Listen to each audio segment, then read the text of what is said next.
Hello friends, welcome to my channel. ভারতীয় cricket দল কি চ্যাম্পিয়ন্স ট্রফি খেলতে আগামী বছর পাকিস্তানে যাবে? ভারতীয় ক্রিকেট বোর্ডের অবস্থান স্পষ্ট করে দিয়েছে সচিব জয় শাহ। তাতে প্রতিযোগিতার আয়োজক পাকিস্তান ক্রিকেট বোর্ড উদ্বেগের আরও বৃদ্ধি পেয়েছে।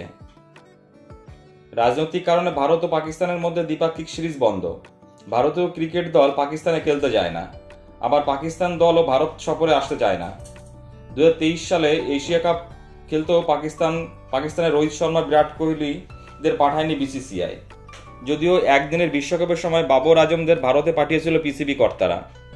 আগামী বছর চ্যাম্পিয়ন্স ট্রফি হবে পাকিস্তানে, প্রস্তুতিও শুরু করে দিয়েছে পিসিবি কর্তারা। স্বভাবতই প্রশ্ন উঠছে, রোহিত শর্মা, বিরাট কোহলি কি আগামী বছর পাকিস্তানে পাঠাবে বিসিসিআই? সচিব জয় শাহর অবস্থান জানিয়ে বলছেন, এখনও চূড়ান্ত সিদ্ধান্ত হয়নি, কোনো নির্দিষ্ট অবস্থানও নেওয়া হয়নি। সময় এবং পরিস্থিতি তৈরি হলে আমরা অবশ্যই দল পাঠানোর কথা ভাবব। ভারতীয় বোর্ডের এই অবস্থান উদ্বেগ বৃদ্ধি করেছে পিসিবি কর্তাদের। সূত্রে খবর, আইসিসির কোনো প্রতিযোগিতায় ভারতীয় দল না থাকলে সমস্যায় পড়তে পারে আয়োজকরা।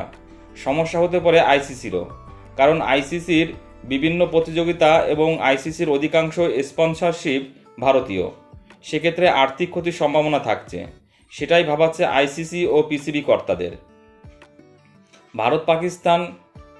ভারত চ্যাম্পিয়ন্স ট্রফি থেকে সরে দাঁড়ালে খেলার সুযোগ পাবে শ্রীলঙ্কা, তাতে সমস্যা মিটবে না। পিসিবি কর্তারা আবার আইসিসিকে জানিয়েছেন, গত এশিয়া কাপের মতো হাইব্রিড মডেল চ্যাম্পিয়ন্স ট্রফির আয়োজন করতে তারা রাজি নন। কোনো দেশকে বাড়তি সুবিধা দেওয়া হলে তারা তা মানবেন না।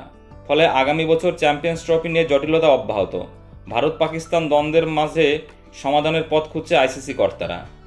বন্ধুরা, আমার ভিডিওটি ভালো লাগলে অবশ্যই লাইক, কমেন্টস এবং শেয়ার করে দিও এবং চ্যানেলটি সাবস্ক্রাইব করে দিও।